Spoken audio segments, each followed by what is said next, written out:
Magandang araw sa inyo mga banateros. Ako po si Banat Bay at ito na nga pag-usapan natin, tila umatras na talaga ho sa laban.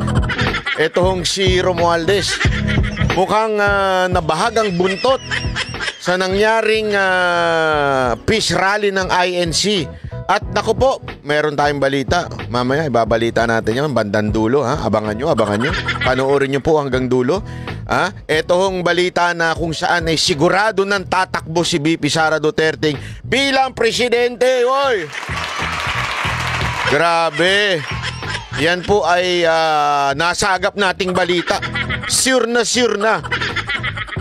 Kaya abangan po nyo yung ating video kung bakit ko nasabing sure na. Okay. Pero bago yan, dito muna po tayo sa mga pangyayari. Update lang po tayo sa mga nangyari sa Pilipinas. Sa mga hindi pa po nakakapanood ng mga news, baka naalimpungatan po kayo. Nung Lunes nagkaroon po ng isang malupit na peace rally ang INC. At kung papanoorin nyo dun sa mga nauna nating video, kung hindi nyo pa napapanood, panoorin nyo po. Talaga namang napakaraming tao nagpunta ho. At talaga nga namang dinagsa ng mga Pilipino ang grandstand na yan. At hindi lamang po, take note, hindi lamang po mga taga-iglesia ni Cristo. Kaya nga ang estimate lang nila nung una, 1 million. Pero umabot ng 1.8 dahil marami pong mga ibang relihiyon na nakisali. Kahit nga po kami nandun Kahit po yung mga meron pa ako nakikita mga pare at kung ano-ano pang relihiyon. Dahil nga po sa iisang tema na pwede ba tama na kayong mga congressman na pamumulitika ninyo. Tama na ginigipit ninyo si VP Sara Duterte. At pwede ba mag-concentrate naman kayo sa pangangailangan at mga serbisyo na kailangan ng bawat Pilipino, mga ordinaryong Pilipino? Pwede ho ba? Kasi kayong mga congressman natin, walang inatupag kung hindi siraan si VP Sara Duterte. Pabagsakin ng pabagsakin para sa inyong amo o yung peke inyong Panginoon na si Romualdez. Yan ang nangyayari sa bayan natin. Kaya alam mo, kaya hindi umuulad tong bayan na to. Kaya hindi umaasenso. Ang dami yung problema. Ang daming dapat ayusin na mga batas sa Kamara. Alam mo, ito. Recently lang. Ito lang kakabalita lang nakita ko. 'Di ba na ang daming pinag-aaksayahan ng oras ng Kamara para sa pamumulitika, para sa paninira kay VP Sara Duterte. Pero alam nyo ba na meron tayong problema sa doon sa motorcycle riding tandem, hindi riding tandem. Yung riding taxi. Alam naman natin, tinataksi-taksi natin yung motorsiklo sa Pilipinas. Alam nyo ho ba na pilot study pa rin po yan hanggang ngayon? Sa mandaling salita po, pinag-aaralan pa. Pero ang problema, nag-expire na yung pilot study nila. So, kailangan na ng batas or else, magiging illegal na yung riding taxi na yan, yung motorcycle taxi. Magiging illegal na yan kasi nga wala hong batas. Anak ng tutsang kalabaw. BC. Wrong number. BC ho ang Kamara. Wala akong pakialam. Kasi alam mo ito mga kababayan. Ako, maybe I am medyo marami ho sa atin alam naman natin yan. Lalo na pag kayo ay nasa karsada paragi. Marami talagang kamote na rider. Aminado naman tayo dyan. Pero gayon pa man, hindi naman na solusyon itanggalin sila.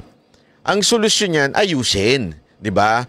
Kausapin, disiplinahin, pagandahin ng batas para humadisiplina. Kasi alam nyo, hindi ako naniniwala na forever na lang tayong kamote. 'Di ba? Kasi kaya naman natin sa ibang bansa Yung mga OFW nagmamaneho sa ibang bansa, hindi naman sila kamote Ano pinagkaiba dun? Pareho lang naman Pilipino. Kasi nga, maraming dahilan. Una, yung batas. 'Di ba? Alam naman natin, ang baba ng penalty sa atin. Pangalawa, kung meron mang batas, hindi naman ma-implementa na maayos. Di ba ho? So, kailangan talagang maraming ayusin ng ating mga mambabatas kasi parte ho ng trabaho ng mga mambabatas. Okay? Hindi lamang po gumawa ng batas. To make sure that the law na ginawa nila ay nai-implement. Kaya nga ho sila merong parang oversee power sa mga departamento o meron pwede ho nilang ipatawag para alamin, natutupad nyo ba yung batas na ginawa namin o hindi? Importante ho yan. Kaya lang paulit-ulit natin sinasabi, wala sa oras nila yan. Wala sa agenda nila yan. Kasi nga, ang agenda nila, siraan lang si VP Sara Duterte dahil yan ang ikasasaya ng tumbong ng kanilang peking Panginoon. Pag sumaya ang tumbong ng kanilang peking Panginoon, merong ang 777.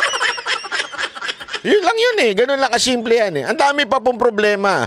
Presyo ng bilihin. Out of touch ito mga congressman. Mamaya ipapakita ko sa inyo kung paano out of touch to mga animal na to. Out of touch talaga sila. Ipakikita ko sa inyo. Ngayon, dito sa ating video, sa ating programa na ito, ipakikita ko kung gaano walang kaalam-alam ito mga congressman. Sa bagay, mga anak sa layaw, Jeprox yung mga yan Anak ng mga mayayaman kasi, kaya walang alam. Simulan na ho natin Bakit ba nasabi kong sa tingin ko ay umatras na, natakot si Romualdez sa INC? Aba, katatapos lang ng rally ng INC tapos nung si Romualdez po ay nagsalita, abay pakingge. Pakingge. Sandali lang. Ted Pailon, pasok. Si Idol Ted Pailon pala to. Sa mga tampok na balita. Sa mga balitang pambansa, hindi na pag-usapan sa pagbabalik sesyon ng Kamara ang tungkol sa nilulutong impeachment complaint laban kay Vice President Sara Duterte. Hindi ito nabanggit kahit sa talumpati ni House Speaker Martin Romualdez. Yan Ito na lang Ganito yan. Alam mo, meron niya isang political analyst although ibang kulay. Sabi niya, actually medyo sobrang mabagal daw talaga itong impeachment na nangyari. Yung simula, ang bilis. Yung simula, yung arangkada, ika nga. Bakit? Yung panggigipit, yung mga hearing, ang bilis ng takbuhan. Mantakin mo, ngaragin nila, hindi sila umuwi. Hindi, di ba gumawa sila ng hearing, hindi nag-uwian yung mga congressman. Although, sabi nga ni Pulong, bawat attend yan, may milyong na natatanggap yan. Kaya talagang a-attend dyan. Abay, ikaw ba naman? Ito, tanong ko sa inyo mga kababayan, Kunwari, ikaw meron kang school, may schooling ka. Meron kang college ka, kunwari. Bibigyan ka ng 1 milyon, umattend ka lang ng klase. Maniwala ko kayo sa hindi. Kahit buong araw yung klase, kahit abutin na madaling araw, a-attendan ko yun. Pambira, ang gandang negosyo nun, buong isang araw, kumita ka ng 1 milyon. Ganon yung biro ni Pulong Duterte. Pero parang ganon talaga ang dating. Alam mo kung bakit? Hindi ko sinasabi, wala akong alam na facts tungkol dito, pero yun yung parang biro niya. Kasi nga po, mantakin mo, ang sipag nila. Ginarag nila, as in nirush nila yung impeachment. Bakit impeachment tawag ko? Yun naman talaga ang purpose ng Quadcom na yun. Makakuha ng ebidensya para ma-impeach si VP Sara Duterte. That's the very core of that hearing sa Kamara. Ngayon, eto. Sa kabila ng masyadong pinaspas yung hearing, yung impeachment complaint, bakit bigla nag-post? Yun yung tanong ng ibang mga political analyst na napapanood ko Kahit nga po si Karen Davila nung may tinanong siya. Inalimbawa niya yung kay Erap. Ang bilis nun, di ba? Tapos yung kay Corona, sobrang bibilis ng takbo ng impeachment nun. Eto, bakit tila grabe sobrang bagal daw? Biglang bumagal. Eto nga, nagkaroon na ng privilege speech si Romualdez. Aba, hindi niya nabanggit. Di ba? Kaya sa tingin ko, mga kababayan, umatras siya dito. Sobrang natakot siya sa Iglesia ni Cristo. natakot siya sa rallying na ganap na inorganisa ng INC. Siguro, sabi niya, wala ano lang yan. Ilan lang siguro yan. Nagulat sila sa sobrang dami. Hindi lang sa sobrang dami. Mismong mga talumpati ay talagang nakadirekta sa kamera na kanyang pinamumunuan. Alam niyo mga kababayan, whether you like it or not, malaki pa rin ang impact ng Iglesia ni Cristo Black voting sa mga congressman. Kaya nga ho sila parang biglang, sandali, atras itlog ang mga animal. Yung una, ang tatapang eh. Ngayon, wala. Umatras ang mga itlog nila. Mantakin mo, nagkaroon sila ng unang pagbalik. Ine-expect na, alam mo yun, meron nang gagawin sa impeachment. 3 yan eh. Oh. Pero wala, mga kababayan. Pati sa speech, hindi man lang napahagingan. Hindi man lang nasabing atin pong pag-aaralan, no? Ating i-check, atin pong titignan at ang boses ng, alam mo yung mga ganong pautot ng mga politiko, hindi man lang sinabi yun. Talagang, sa madaling salita, inignore. Oh. Ibig sabihin, abay, talagang natakot ho ito. Kaya nga, meron ako nabasa sabi. Sa sobrang takot niya, at baka hindi pa siya maging speaker, at baka hindi pa siya manalo, pinadisqualify yung kalaban. Gago! Pambihira, oh. Ganun kalupit daw yung takot, pinadisqualify yung kalaban. Gago! Nabasa ko lang naman po yan sa ilang komento. Kayo, ano sa tingin ninyo? Ha? Kasi balita ko, ang lakas daw nung kalaban niya. Lalo na inendorso ni VP Sara Duterte, inendorso ni Pangulong Duterte. Ang lakas daw. Although may bali-balita ngayon, kasi nire-research ko ho, doon sa Supreme Court decision na ibalik yung mga dinisqualify, sinusubukan kong tingnan sa mga ilang pahayagan na hindi ko makita, hindi ko alam kung sinasadya po ba nilang magkaroon ng news blackout. Although meron ako nakitang isang komento na kasama doon sa pinababalik ng Supreme Court yung kalaban ni Romualdez. Sabi ng isang komento ng isang batikang political analyst din. Ngayon, pag tinitingnan ko naman sa mga news ng media, wala po. Hindi ho nababanggit. Kaya nga matindi ho sabi ko, ano kaya ito? Ito kaya ay news blackout ng media para hindi mapahiya yung kanilang nagpapamerienda, yung kanilang Panginoon. Hindi ko alam. Pero gayon pa man, halatang halata na takot po etong si Romualdez dahil hindi man lang niya nabanggit yung tungkol sa impeachment. Matatanda ang una ng sinabi ni House Secretary General Reginald Velasco na posibleng talakayin na ng Kamara ang impeachment ng Vice-Presidente. Oh, kita mo, kahit mismo yung si Secretary General, sabi niya, yung mabagal magsalita. Uy, wala namang masama doon. Tsaka siya lang po ay tauhan. Huwag naman niyo pong inaaway siya. Kasi naalala ko yung isa sa radio announcer noon. Kaya lang ang pinag-uusapan ay ang mga pag-ibig. Ito po, politika. Wag niyong inaaway yung kasi hindi naman po kasali sa ano yun. Siya lang po ay isang staff ika nga. Hindi naman po siya politiko. Siya lang ay staff dyan. At sumusunod lamang naman po siya sa utos ng kanilang peking Panginoon na si Romualdez. Yeah?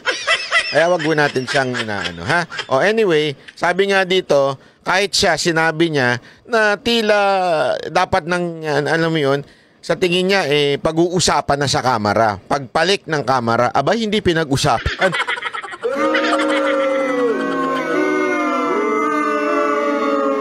Alam mo, kasi yung ako mismo, parang ang naiisip ko, naiisip ko lang, even if we don't like na ma-impeach si VP Sara Duterte, ako parang gusto kong tumuloy-tuloy yan Bakit? Na makita nila talaga yung galit ng Pilipino sa kanila. Hindi kasi, alam mo, gagawin nilang palusot yan, paulit-ulit. Gusto ng taong bayan, according to the survey, gusto ng taong bayan na ma-impeach si VP Sara Duterte. Kaya paulit-ulit din na sinasabi yan eh. Gusto ng taong bayan, 40%. Sino kaya yung mga animal na 40% na yun? Di ba? Feeling ko yung 40% na yun, yung survey ba ginawa sa loob ng kamera? Aside from 1,000 lang yun. Kasi alam mo, hindi ba kinikwento nga natin, yung talagang dayaan dyan sa survey, hindi naman dinodoktor yan pag sinagot na eh. Hindi. Ang talagang tunay na dayaan dyan, lalo na sa mga survey ha, lalo na yung mga kandidato, ang ginagawa, may naglilik. Naglilik ng location kung saan magpapasurvey yung mga survey company. Hindi ho ang may problema dyan yung boss o may-ari ng survey company. Yung mga nasa baba, may naglilik daw ng location kung saan gagawin yung survey. Pag nalik na yung location doon sa nagpa-commission ng survey, di umano ay pupuntahan nila yung lugar, doon sila mamimigay, tapos nandun yung pangalan ng kanilang kandidato. So, tinatarget nga nila yung mga lugar na isi-survey. So, syempre, ikaw nakatanggap ka. Kasi ako, ang dami ko pang kaibigan, kakilala na hindi nila kilala kung sino mga tatakbong senador. Walang biro. Pag binabanggit ko nga si Pastor Kibuloy, hindi nila alam na tatakbong senador eh. So, pinapaliwanag natin kung bakit magandang si Pastor Kibuloy ay isa sa mga manalong senador. Sabi ko, etong pastor na ito, may bunga na ito bago pa tumakbo ito. Yeah? Pinapaliwanag natin. Kasi marami sa kanila hindi nila alam kung sino-sino mga tatakbo na senador. Ito matindi. Ang ginagawa ngayon ng ibang mga tarantadong mga politiko, pupuntahan yung lugar na yon. Yung nilik sa kanila, pupuntahan nila yon. Doon sila magpapakilala, doon sila mamimigay ng ayuda, doon sila magbibigay ng akap. Para, pagdating sa survey, siyempre, sino maaalala? Yung nagbigay, yung recently lang. Kasi ang mga Pilipino, may ano yan eh, meron yung short time, iba pala yun. Sa motel pala yun. Short term. Short term memory. Kung ano yung talagang mga unang, alam mo yun, mga recent lang, yun lang ang kanilang maalala, ika nga. So, siyempre, ikaw, sasagot ka. Sino ba yung nagbigay sa akin? Di ba? Yun eh, ganun dinadaya. Ganyan din daw. As a matter of fact, pansinin ninyo ha, sa survey na sinasabing gusto nila ipa-impeach si VP Sara Duterte, tanongin ko kayo, meron po ba sa kanila o meron po ba kayong nakitang kung anong klaseng question yung tinanong? Kasi, tandaan ninyo, depende po yan sa question. Baka pwedeng ang itanong dyan sang-ayon ka ba na magkaroon ng due process para sa impeachment ni VP Sara Duterte? Paano kung ganyan ang tanong? Ikaw naman, wala kang kaalaman mo, tama yan. Dapat may due process para sa impeachment ni VP Sara Duterte. Okay. Toto gusto niya impeachment. Ganyan ang dayaan dyan mga kababayan. Ganyan ang hindi natin masasabi. Kaya nga, hindi basihan ang survey. Tama yung sinasabi ng mga kasama natin, mga banateros Di ba? Tama yung sinasabi nila dapat po pinagbabawal ang survey bago mag-eleksyon. Kasi mind conditioning ang survey. Etong ginawa, mind conditioning na kailangan ma-impeach si VP Sara Duterte. Ganun po ang ginawa dito, mga kababayan. Kaya, alam mo yun, pero kung titingnan mo, asan yung 40% na yun? Eto etong si Dilima, di ba kita natin, na nilalanglang lang niyan po yung ginawa ng INC. Di ba? Nilalang, parang sinasabi niya, hindi naman kay majority. Alam mo mga kababayan, yung nagpunta sa Luneta at nagsasabing ayaw nilang matanggal si VP Sara Duterte. Mga kababayan, para sabihin ko lang sa inyo hindi pa po lahat ng tao yun. Napakarami pa pong hindi pumunta doon. As a matter of fact, kahit nga po ako medyo alanganin akong pumunta. Sabi ko, ang tagal ko naglakad sa Japan. Sumakit ang tuhod ko. Paglalakarin ako dito, alayo ho. Mula ho doon sa, I think, sa kaduluduluhan ng Rojas Boulevard pa kami pumarada bago ho kami makalakad papunta sa grandstand. Sabi ko, kaya palang maglakad ng tuhod ni Dada. Si Dada, pagdating ho doon sa sabi, lapit tayo doon sa grandstand, Ganon siya, di ba? Parang, ang laki-laki pa namang mama nun. Tapos sabi ng iba, si Banat ba may kasamang bouncer? Hindi ho bouncer si Dada. Ang sama na ugali ninyo, Gago! Kasi nangunguna si Dada, Sabi ni Coach Oli, mauna ka da. Kasi masikip yung daanan, Para pagkadaan mo, bubo ka na. Gago! Tapos si Dada, pagdating malapit na kami sa grandstand, biglang kumanan sa Manila Hotel, ang animal. Gago! Ayun, kumain na lang sa Manila Hotel. And then, kasi nandun po yung mga, kunwari pa siya. Hanapin natin, kasi syempre mga taga SMNI kami, hanapin natin mga kasama natin sa SMNI. Naku. Nagtatapos na, nag-break na yung mga taga SMNI, kumain na sa Manila Hotel. Nasa Manila Hotel, kunwari pa si Boss Dada. Yung pala gusto lang din kumain ng pansit. Yung pansit nila no, 700 Gusto lang palang kumain ng pansit. Gusto lang, si Coach Oli, tama, nandyan. Anong nandyan? Nandyan yung mga taga-SMNI. Hindi, nandyan si Kate B.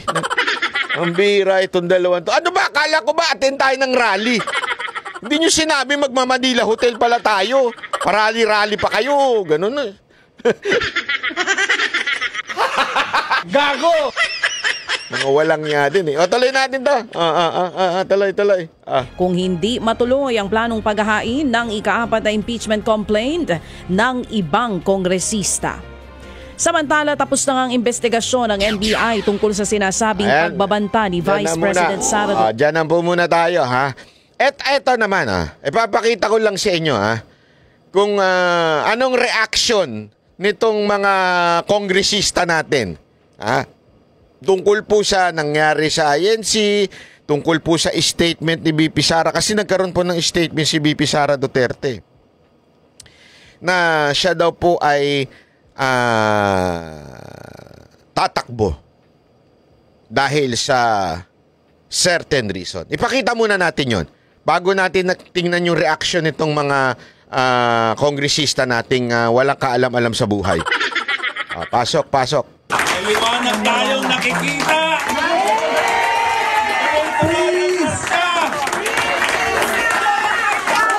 Yung mga kababayan naman natin sa Japan, pagsalitain muna natin si VP Sara Duterte. Hindi, alam mo yung mga, na-meet ko yung mga kababayan natin dyan sa Japan, yung the day before the, pagpasensya nyo na hindi po ako nakasama doon sa rally, The day before the rally, tinipon po kayo ng KOJC, parang nagkaroon sila na year-end Christmas party or something, or year-end party. Nakalimutan ko na kung talagang tawag doon. Ginather niya yung dalawang grupo ng mga Duterte supporter. Alam nyo, gusto ko lang magkomento dito. Alam nyo, 2016 pa lang, ganyan na ho yung mga ibang Duterte supporter nating OFW. Actually, kahit dati sa Dubai nagpunta kami, nagkaroon pa nga ng away-awayan dyan kasi magkakaiba pala silang grupo. Tapos, naalala ko, pumunta si Mocha sa isang grupo, nagalit yung isang grupo. May point pa nga dyan na umiyak na si Mocha. Kasi, bakit naman kayo nag-aaway? Isa yung pinaglalaban natin dito. Ito yung panahon ng 2016 election kampanya. Nangangampanya kami sa Dubai noon. Isa yung pinaglalaban nito natin. Ba't kayo nag-aaway-away? Tapos, ang siste kasi dyan, nung panahon na yun, pag pumunta ka sa isang grupo, aawain ka ng kabilang grupo. Ganun. Lalo na dyan, pasensya na ho kayo lalo na kasi may mga sorry dyan sa Dubai particular na may gago kasi dyan eh. Hindi ko na lang sasabihin yung dating mahabang buhok dyan. May gago kasi ho dyan eh. Yung gumagawa-gawa ng istorya na pag nagpunta ka dito sa isang grupo, magagalit isang grupo. Sana ho mga kababayan, if we are supporting the Duterte, huwag na ho tayo mag-away-away. Parang awa nyo na. Pwede ho ba yung mga small differences ninyo, isang tabi nyo na? Tama na ang chismisan, parang pambihira naman. Kasi doon sa Hong Kong, ganun din eh. Meron din alitan na naganap daw doon eh. Buti na lang ang KOJC, kaya natutuwa ako sa KOJC. Sobrang peacemaker nila eh. Laging, during the event, pinagsasama nila yung magkalaban na grupo. At pinagsasama nila sa isang gathering. Kaya doon sa Hong Kong, nagsama yung dalawang grupo. Dito sa Japan, nung nagpunta ako, the day before the rally, pinagsama rin nila yung dalawang grupo. Para talagang welcome ang lahat sa KOJC. Nakakatuwa ho talaga ang KOJC. They really live the word of the Lord na sinasabing, blessed are the peacemaker for they will call the sons of God. Tama ho yung ginagawa nila eh. Sila ho yung, alam mo yun, ako, nakikiusap naman po ako sa mga kababayan natin, paano ho natin maipapanalo ang laban kung tayo-tayo ang naglalabanan? Kaya nga po, nung nag-usap-usap po kami ng Banateros vloggers, di ba? Alam nyo naman, nagkaroon ng konting alitan with other vloggers. At hanggang ngayon, hindi naman po kami agree sa ginagawa ng ibang vloggers. Pero, ang usapan namin, wag na natin silang pag-usapan. Wag na natin silang itakel. Mas mabuti na yon. Let's just focus on the bigger issue. 'Di ba? Yung bigger enemy, bigger fight. Wag na natin pag-usapan yung differences o yung disagreement natin sa isa't isa. Naghalimbawa na po kaming Banatero. Sana po kayong mga OFW na sumusuporta kay Pangulong Duterte at kay Madam Vice President Sara Duterte, pwede po ba sana iset aside nyo na po yung differences nyo? Kasi hindi po tayo mananalo sa laban kung tayo-tayo ang naglalabanan. O, tuloy po, Madam BP. This coming 2028, may posibilidad po bang tumakbo kayo? Ma'am, please! Ma'am, please! Andali, pagsalitain po natin. Dahil love ko yung mga taga-Japan na yan. Love na love natin yan. Lalo na yung si Sir na pinakita niya yung placard doon kay Romualdez. Love natin yan si Sir. Tsaka yung iba pa pong mga kababayan natin dyan. Please! Yes, ma'am. Para mapaghandaan namin lahat. We are... O, sandali nga. Sasagot na. Kayo naman. Yes na nga. Sabi ni Madam, hindi nyo tuloy narinig. Yes. Sandali din namin marinig eh. Yes, we are considering. Chotomate! Dami! We are seriously considering, ma'am. Yan, we are seriously considering. Yan ang sinabi ni Vice President Sara Duterte. Anong kasunod? Importante kasi yung kasunod eh. Sandali, bago sigaw. Pakinggan muna natin yung kasunod.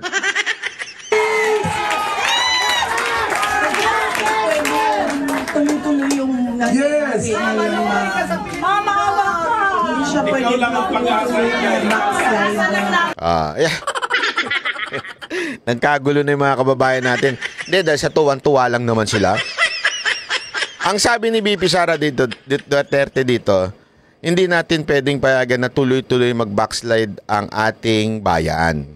Sabihin sa Tagalog, hindi natin nahayaan tuloy-tuloy na dumausdos.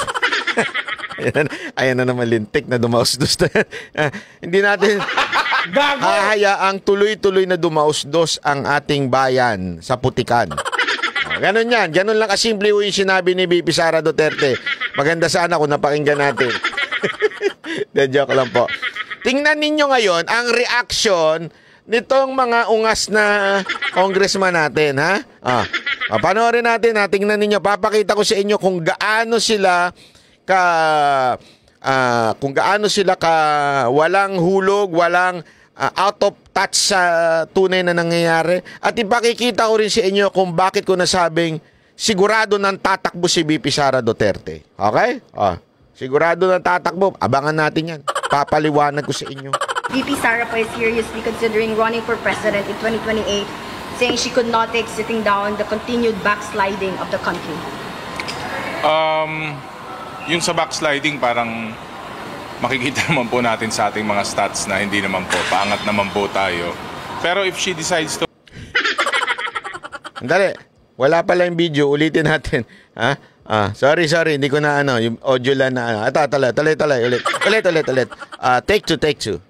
Pasok. VP Sara po is seriously considering running for president in 2028, saying she could not take sitting down the continued backsliding of the country. Yung sa backsliding, parang makikita naman po natin sa ating mga stats na hindi naman po, paangat naman po tayo. Baka kayo lang sir ang umaangat ang buhay. Makikita daw sa stats na hindi naman tayo nagba-backslide o backslid. Sorry, di backslide. Backslid ang hindi tayo bumabagsak, ika nga. Hindi daw tayo dumadaus-dos. According to statistics. Anong statistics sa kaya binabasa nito? Hindi kaya alam mo unang reaction ko? Ito talaga, baka naman kailang umaasenso buhay. Sir, ilang Rolex na po ba meron kayo? O baka nga hindi Rolex, baka Patek eh. Hindi ata alam ni Sir na habang ang mga congressman natin ay bumibili ng Patek, kami po ay kumakain na ng putik.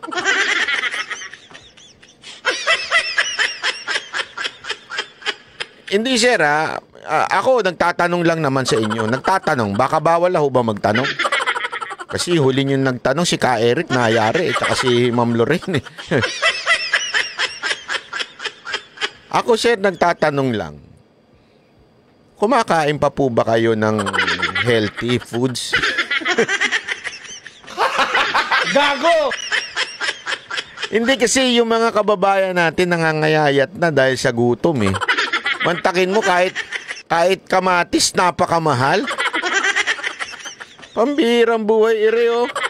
Alam mo pag ako umorder ako sa Grab. Bakit naman? Pag umorder ako sa Grab, di parang sasabihin mo, parang amura naman itong pagkain na ito, ganyan, di ba? Pagdating sa'yo, mapapamura ka. Pag umorder ka ng isda, mapapakanta ka ng Baby Shark. Kasi yung isda, alam ko yung mga isda, malalaki yun eh, kahit papaano eh. Parang yung inorder mo tilapia, dumating dilis. O galunggong kasaliit. Di ba? Paliit ng paliit. Si Sir, congressman kagalang-galang, para ho atang palaki kayo ng palaki. Gago! Hindi, ako nagtatanong lang, Sir. Masarap po ba ang pagkain sa opisina ni Speaker Romualdez? Gago! And, I have this feeling na tila busog na busog kayo. Ha? Gago! Baka naman sabihin nung iba, ano sinasabi mong busog na busog at saka matindi magpakain siya, Hoy, para ho sa kaalaman ninyo, meron talaga dyan sa labas ng opisina ng speaker, meron dyan parang hall kung saan kumakain ng buffet yung mga congressman. Dati po kasi nakakain ako dyan eh. May dinalaw tayo. Inimbitahan mo tayo. O, kain ka muna dito. Pwede? Sabi ko, pwede?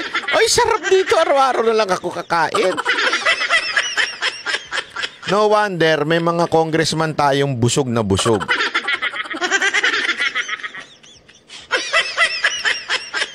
Bakit mo naman nasabing banat bay busog ito si congressman?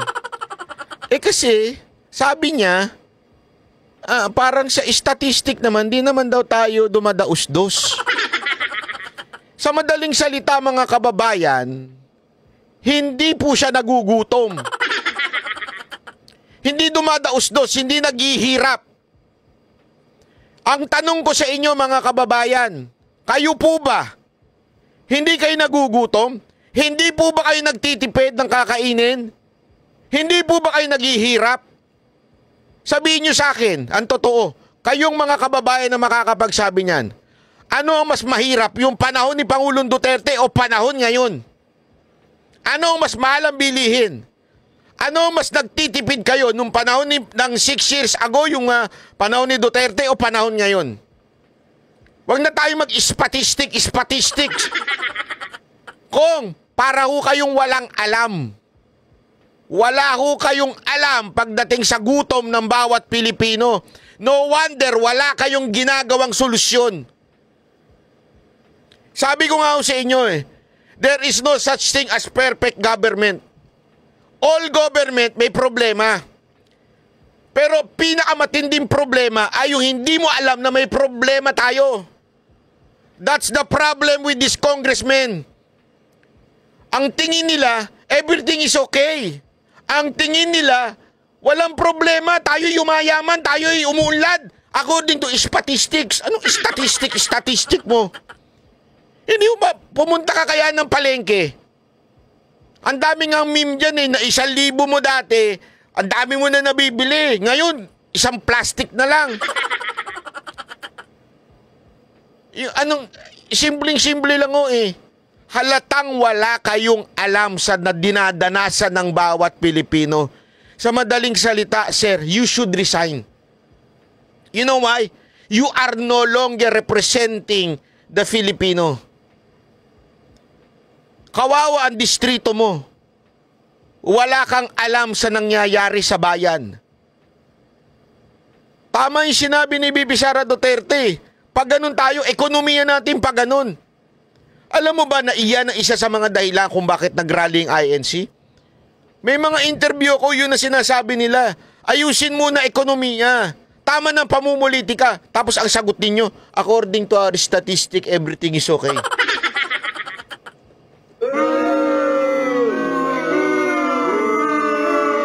Sabi ko, no wonder walang nangyayari sa kamera. Kasi kung ganyan ang utak ninyo, na sa tingin ninyo walang problema. Sabi ko nga okay lang naman kung sasabihin nyo, we have a problem. I understand, every government has a problem. Pero sasabihin mo na walang problema, we are doing good, getting better, statistic na yan, okay tayo. Ang bihira naman, sir. Mas nakakagalit yung ang malaman mo ang mga government official natin walang alam sa tunay na nangyayari sa buhay nating mga bawat Pilipino. Yan ang katotohanan. Wala kayong alam sa tunay na nangyayari sa ating bayan. Kawawa ho kami mga Pilipino. Umalis na ho kayo dyan sa posisyon nyo. Mag-resign na po kayo. Hindi kayo karapat-dapat dyan. You should not represent the people because you do not know anything about what is happening to the people. Ano ang English yun Hayop! Gago! Banat bay, kaya nagagalit sa'yo si Atty. Libayan Sabi niya, ako yung abogado ko yung magaling mag-English, walang nanonood sa akin. Diba? Gago! Si Banat bay hindi marunong mag-English? Naka 1 milyon.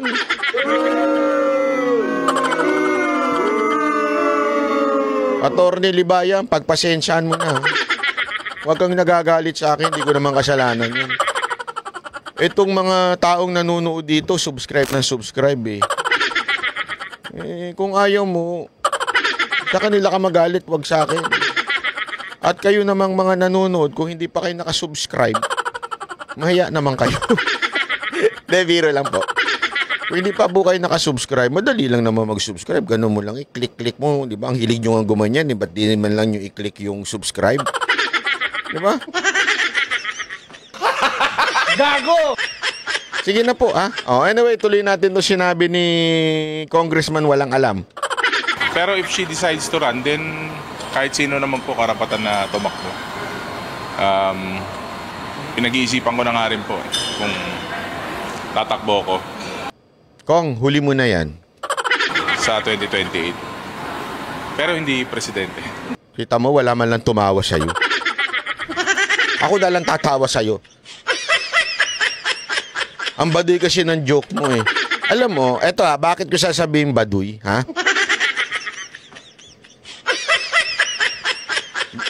This is guideline para sa good joke o para mas ma-entertain ang tao sa'yo. Kailangan, ang joke, medyo dikit sa reality. Di ba? Para maging katawa-tawa yung tunay na joke. Di ba? Kailangan medyo dikit sa reality. Pero yung joke mo kasi, ang baduy. Malabo ka naman talagang tumakbong presidente. Wala naman may gusto sa'yo. So, you're not the right person to joke about this.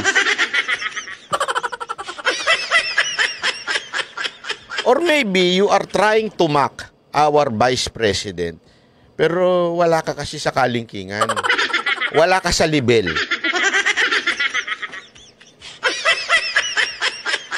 Si BP Sara Duterte at ang mga Duterte kilala nationwide at may nagawang maganda. Ipupusta ko doon sa lugar mo, hindi lahat ng tao doon, baka kalahati lang doon ang kilala ka.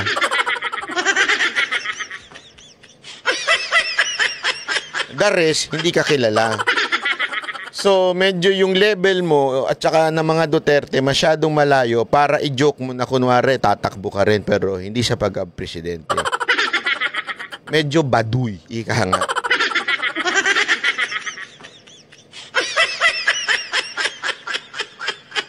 Tutoy, kung ako sa'yo, pagka mga ganyang bagay, huwag ka na lang magsalita. Hindi walang biro. Ito suggestion ko lang po sa inyo. Pag mga ganyang bagay, huwag na po kayong magsalita. Kasi lalo kayong nabubuking yung kaalaman ninyo di ba?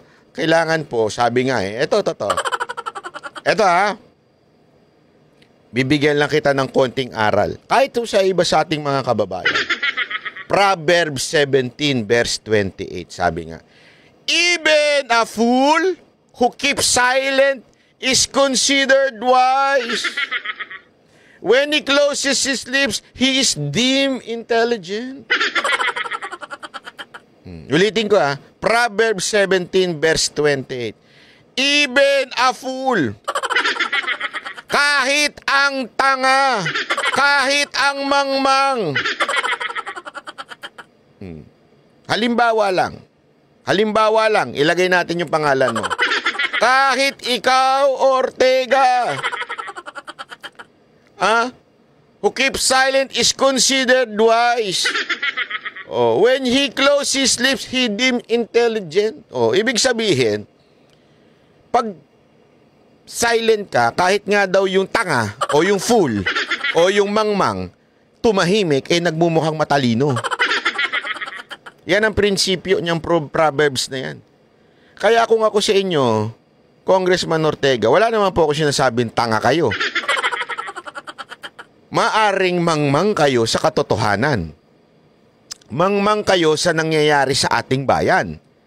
At higit sa lahat, mangmang kayo sa mga nararamdaman ng mga ordinaryong Pilipino. Para sabihin mo na hindi naman tayo bumabagsak, hindi tayo dumadausdos, everything is okay sa statistic, ay isang kamangmangan, sir.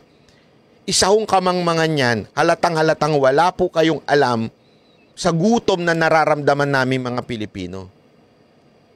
Ngayon nga dati sinasabi nila, mga nagtitipid lang daw yung mga mahihirap, ganyan-ganyan. Hindi ho. Ngayon, kahit nasa middle class ka, o kahit dandong ka sa medyo nakakaluwag na middle class, yung nakakabili ng Starbucks araw-araw, kahit papaano nagtitipid na rin Kasi talaga hong pataas ng pataas ang bilihin. Bumubulusok paangat. Tapos sasabihin ninyo, statistic, walang ng ano. Tapos biglang magjo-joke kayo na ako nga rin tatakbo ako. O kalayaan naman ni VP Sara Duterte tumakbo. Mag-antay kayo. Hindi eto, meron ako ipapakita sa inyo na isa pang reaction ng isang congressman na medyo sa tingin ko mas kahit pa paano mas maayos na sagot. Although hindi ko gusto din ng congressman na ito, pero mas maayos na sagot kesa dito. Alright, sir. Siya lang yung tumawa mag-isa. May tawag dyan.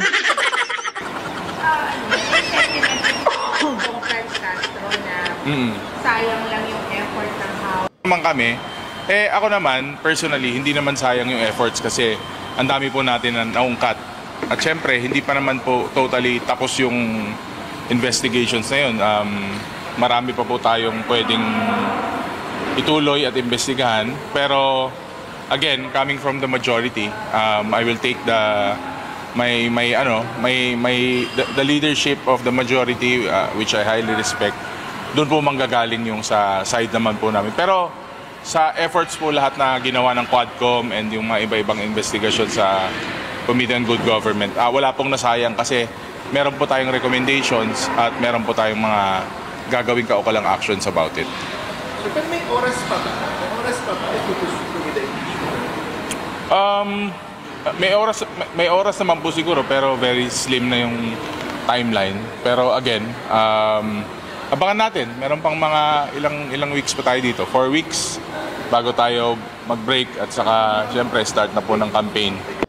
So again, but again if I do kung merong magsusulong talaga ng pang-apat na impeachment. Pero yung mga party leaders na pag-uusapan ba recently itong impeachment complaints na ito? No, we never talked about the fourth impeachment. We actually haven't talked about the impeachment complaints yet, no? Kasi I think ngayon nasa SecGen's office pa rin siya. Kita ninyo, wala talagang nangyayaring movement sa impeachment. Malamang talaga, natakot ho. Malamang sa malamang, natakot ho talaga itong si Romualdez sa nangyaring pronouncement at the same time sa nangyaring prayer rally. Kasi may balita ako eh. Balita ko lang naman po ito. Tutuloy-tuloy ho itong rally na ito na gagawin ng o i-organisa ng INC pag itinuloy nila ho yung mga galawan nila sa impeachment. Yun ang naririnig ko ha. Hindi ko alam kung totoo yun, pero naririnig ko sa ilang mga kaanay ng Iglesia ni Cristo na nagkikwento-kwento na tuloy-tuloy yan at magbabantay talaga sila. Ewan natin kung yan po ay magdire-diretso, pero gayon pa man, pansinin ninyo yung mga statement ng mga congressman natin.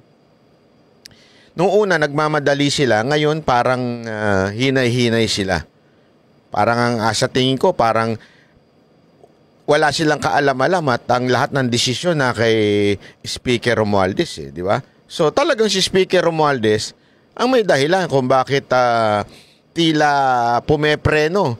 Di ba? Pumepreno itong nangyayari ho dito sa impeachment ni VP Sara. But if someone will ask you to endorse a complaint to you? Well, kasi yung filing of the complaint, the contents of the complaint, the substance of the complaint is one thing, and the other thing is the endorser, no? Kung sino yung mag-i-endorse, syempre titingnan din muna kung ano yung laman ng complaint. Kapag walang laman at hindi naman na karapat-dapat ma-endorse, baka hindi ba endorse. Kita nyo na yung statement niya na parang din-downgrade na ho nila yung mga complaint. Noong una talagang ang sagot nila, merong ano yan, may sapat na basihan. Dahil nga po sa nangyaring hearing, may sapat na basihan. Pero sa mga statement ngayon, parang din-downgrade na ho nila. Hindi ho natin alam kung eto ba ang utos sa kanila. O dahil nga sa nakita nilang ng iglesia, tandaan ninyo, congressman ho ito. Ay malamang sa malamang, tatakbo ito uli. Hindi ko lang alam kung anong posisyon.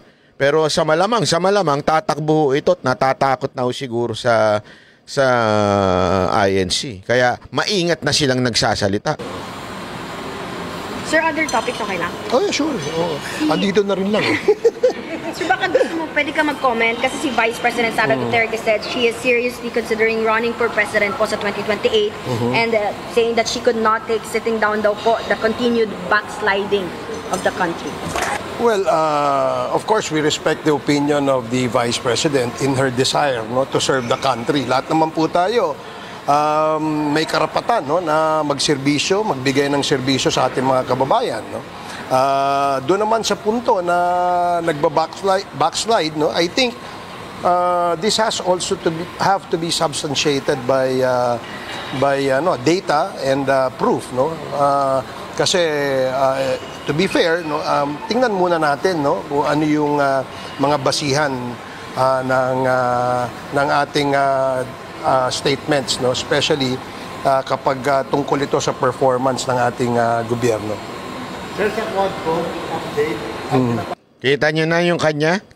Kita nyo yung kanyang bitaw. Ang kanya sinasabi, tingnan po muna natin. Parang sinasabi niya, ano ba ang basihan ni BP Sara Duterte for saying na bumabagsak ang Pilipinas, tuloy-tuluyan. At least ito maayos yung sagot eh. Diba? Hindi niya kini-question at nag-conclude kagad siya na hindi, yumayaman tayo. Ano tayo ngayon? Masigla tayo ang ating ayaw according to statistics. Maayos ang eksena natin ngayon. Hindi ganun, di ba? At least ito sinasabi niya, tingnan natin, ano ba ang basihan niya? Bakit niya sinabing bumabagsak na o dumadaus-dus na ang Pilipinas, di ba?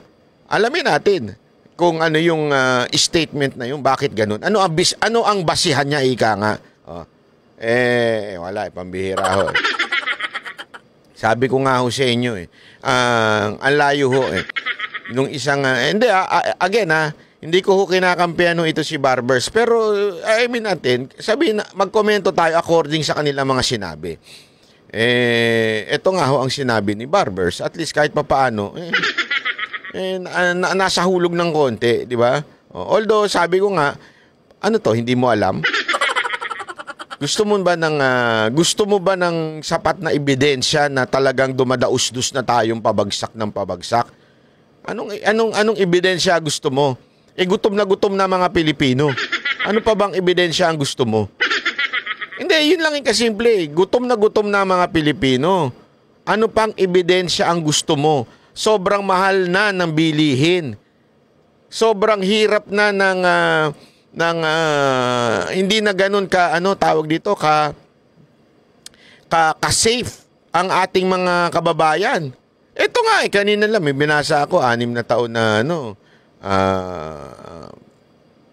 ayoko lang banggitin pero ginahasa ako. Alam mo, yung mga ganung balita, yung mga ganung balita po, dati lang ho natin naririnig yan yung before the Duterte administration. Naalala niyo yan? Before the Duterte administration, yan yung mga naririnig-rinig nating balita, kaliwat ka ng ginahasa, kaliwat ka ng pagnanakaw, kaliwat ka ng minasakir, pinatay. Ngayon, ay pambihira. Pambihira. Talagang naririnig na ho natin palagian. Diba? Kasi nga, tagi nyo pong tatandaan ito po ay meron pong kinalaman na sa issue ng war on drugs. Tandaan po natin yan. Kaya ho sabi ko nga ho sa inyo, lagi ko nga binabanata si PNP Chief Bakit ho kanyo? Kasi wala ho talagang alam si PNP Chief pagdating sa ang meron siya pagpapakit lang talaga Ang hilig sa camera, hilig gumiti, hindi ko alam ano ba. May plano ka ba tumakbo? Pakit ka lang ng pakit sa camera Diba? I mean, yung mga halimbawa, yung mga ganito. Iba pa to, bago na naman yun. 19 anyos na babae ng laban sa tangkang paghahalay. Pinatay. Hindi, eto kayo mga OFW, naalala nyo nun, yung sinasabi ni Tatay Digong nun, sige lang, magtrabaho kayo na magsipag kayo dito. I will make sure na yung mga pamilya ninyo, mga anak ninyo, safety sa Pilipinas. Dahil sa pupugsain ko ang mga demonyong mga adik. Nangyari yun Ang dami hong nakulong kasama yung anak nila. Hindi pala nila alam no? Yung anak na nila pala yung nagtutulak Hindi, totoo naman, di ba? Nung panahon na yun, talagang safe yung mga matitinong pamilya. Safe ho. Yung ating mga kamag-anak sa Pilipinas, kayo mga OFW, safety ho yung mga kamag-anak natin. Ngayon, makakabasa ka nito, makakapanood ka ng ganito. Abay, pambihira, paano ka makaka-feel safe? Ito pa masama, ha? Sasabihin pa ngayon ng PNP chief, yung sa droga na kung saan sinabi niya na kaya naman ang droga dahil yung iba, hindi dahil sa gusto nila, kung hindi dahil sa yung iba kailangan lang sa trabaho. Galing sa PNP chief yun. Naalala nyo nun? Ito, hanapin natin.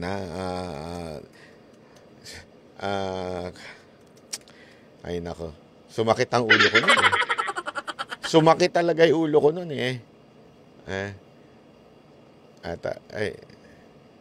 wait lang. Wait, chotomate. Chotomate.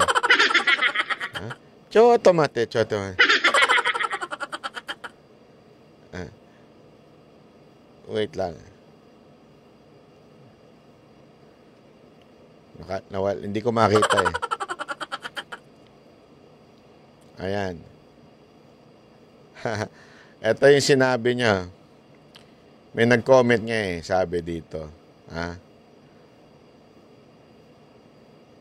In an era when the PNP should be rallying around the mission of protecting citizens, Chief PNP Marbil recent remarks on drug use signal a troubling shift. Marbil assertion that those who using drugs to stay awake, such as night shift workers, are not drug addicts, but merely seeking to prolong their work hours. Risks of irresponsibility. This poorly constructed, damaging narrative is an insult to hardworking night shift Filipinos who fuel vital sectors from call centers to healthcare, and should be seen as nothing less than effort to divert attention from real issue, organized crime, drug syndicate, and apparent pattern of government action. Grabe kasi yung logic na yun di ba? Hindi ho talaga nasa hulog. Wala sa hulog ika nga Yung statement na yun. Kaya ako, hindi lang kasi yun ang ko dito Not just undermining yung mga nagtatrabaho ng gabi. Pero sa akin kasi yung mismong kung ganyan ang pananaw ng isang PNP chief pagdating sa war on drugs, paano na ho masusolusyonan yung mga ganito na alam natin ang isang dahilan niya na yung mga addict. 'Di ba? Yung tatay na nanggahasa ng anak niya, wala nang ibang dahilan kung hindi addict yan. Di ba ho? Kasi ho wala na sa tamang ulirat Ganyan ho ang sitwasyon ng bayan natin. Hindi lang pang ekonomiya ang ibinabagsak, pati peace and security bumabagsak. And yet, eto mga congressman natin, tulad ni Ortega, statistic daw, everything is okay, paangat daw. Paano ka makakampante na masusolusyonan nito kung hindi nga nila makita yung problema? Di ba ho? Kaya nga ako, kaya ko na-conclude na talagang si VP Sara Duterte ay tatakbo na bilang presidente sa 2028. 2 years pa lang, almost magti-3, hindi niya na matiis ang pagbagsak ng Pilipinas. Hindi niya na ho na mapigilan yung damdamin niya na sabihin ito. Alam mo, si VP Sara Duterte, napakatahimik niya pagdating sa politika. Napaka-secretive niya pagdating sa politika. Kahit yung mga Duterte, hindi alam ang kanyang galaw. As a matter of fact, yung huling eleksyon, nagmedyo, kung nasa doon lang kayo sa loob, alam ninyong merong nagkaroon ng konting gulo. Alam niyo yan kasi hindi alam kung saan tatakboy ni VP Sara Duterte hanggang sa kaduluduluhan, papalit-palit ng i-endorso si Pangulong Duterte. Alam ko yun. Isa ako sa mga hinihinga ng opinion ng social media. Alam ko na napaka-secretive ni VP Sara Duterte. Why? Now, she is openly saying this. You know why? Hindi niya na matiis ang nangyayari sa ating bayan. That's the truth. And ladies and gentlemen, itong mga salita ng ating PNP chief, salita ng ating mga government official, salita ng ating mga congressmen na wala silang nakikitang pagbagsak, wala silang nakikitang problema, wala silang nakikitang mali, ay indikasyon na hindi masusolusyonan ng problema at lalong dadaos-dos ang Pilipinas. Naintindihan natin? Dahil sa ganyang klase nilang utak, pananaw, perspektibo na walang problema, maniwala kayo sa hindi, siguradong lalong dadaos-dos ang Pilipinas sa kangkungan. Kaya ako, ngayon pa lang, hindi matiis ni VP Sara Duterte na dumadaos-dos na tayo. After 3 years, hindi ko lang kasi malubos maisip, aabot pa ng another 3 years. Wow!